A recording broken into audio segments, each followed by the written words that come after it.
देश की 121 करोड़ आबादी पर ऐसा जानलेवा खतरा मंडरा रहा है जिसका नतीजा सिर्फ मौत है, और वो खतरा है दवाओं के बेकार हो जाने का। मरीज के इलाज की बुनियाद यानी एंटीबायोटिक दवाएं बेअसर होती जा रही हैं। एंटीबायोटिक दवाओं पर की गई स्टडी के नतीजे आगाह कर रहे हैं कि 2020 आते आते देश में एक भी असरदार एंटीबायोटिक दवा नहीं बचेगी और सर्दी जुकाम जैसे साधारण इन्फेक्शन भी लाइलाज हो जाएंगे।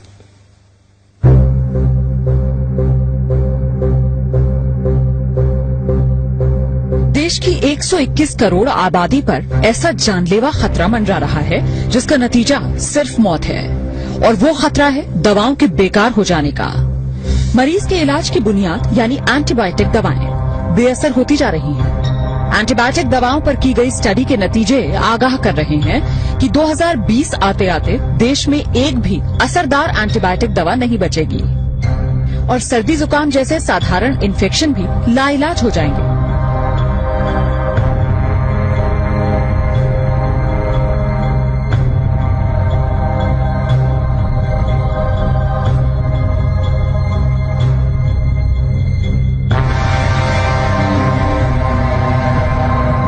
जरा सोचिए, अगर डॉक्टर को मरीज की बीमारी का पता हो, उसके इलाज के लिए बेहतरीन वार्ड, टेस्ट और ऑपरेशन की सुविधा हो, लेकिन मरीज पर दवाएं ही असर न कर रही हों और मरीज को बचा पाना नामुमकिन हो जाए। ये सिर्फ ख्याल नहीं है, ये वो डरावनी हकीकत है जिसका तोड़ डॉक्टर अभी तक नहीं तलाश पाए। दिल्ली के एक प्राइवेट अस्पताल में हुई स्टडी के नतीजों से ये खुलासा हुआ कि कई एंटीबायोटिक दवाएं जो गंभीर बीमारियों के इलाज में इस्तेमाल की जा रही हैं, दरअसल मरीजों पर काम ही नहीं कर रही। अस्पतालों में मरीज बेमौत मरने को मजबूर हैं।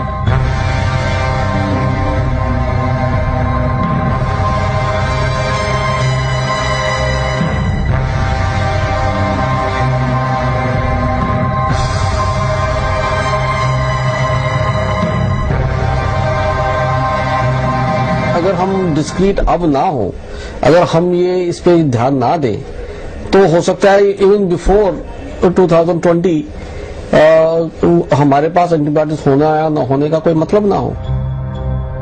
77,000 से ज्यादा मरीजों पर हुई अब तक की सबसे बड़ी स्टडी में ये पाया गया कि टीबी, निमोनिया और पेट की बीमारियों में इस्तेमाल की जाने वाली कई नई एंटीबायोटिक दवाएं अब बेकार हो चुकी हैं। टीबी के इलाज के लिए दी जाने वाली दवा 2002 में तकरीबन 98% मरीजों पर काम कर रही थी, जबकि 2009 में ये सिर्फ 48% मरीजों पर ही कारगर साबित हो पाई। निमोनिया और सांस की तकलीफ के लिए दी जाने वाली एंटीबायोटिक दवा 2002 में 25% मरीजों पर काम कर रही थी, लेकिन 2009 में ये दवा महज 3% मरीजों के काम के लायक ही रह गई थी। सर्जरी कराने वाले मरीजों में होने वाले इन्फेक्शन को रोकना चुनौती बन गया है। अनुमानित आंकड़ों के मुताबिक देश के हर अस्पताल में हर हफ्ते 1 से 2 मरीजों की मौत सिर्फ इसलिए हो जाती है क्योंकि एंटीबायोटिक दवा बेकार साबित हो गई। अभी से दिक्कत होनी शुरू हो गई है। कई बार हमारे पास ऐसे मरीज आते हैं जहाँ की हमारे पास कोई एंटीबायोटिक रह ही नहीं जाता है, तो हम लोगों को लगता है कि कई बार पेरिफेरल सेंटर से हमारे पास आए क्यों है, क्योंकि हमारे पास कोई दवाई नहीं रह जाती। तो कई बार लोग सेप्सिस में मारे जा रहे हैं आजकल, और ये दवाई प्रॉब्लम तो अभी से शुरू हो गई है और ये बढ़ने ही वाली है, क्योंकि जो नए एंटीबायोटिक्स हैं वो इन द होराइजन बहुत ही कम है।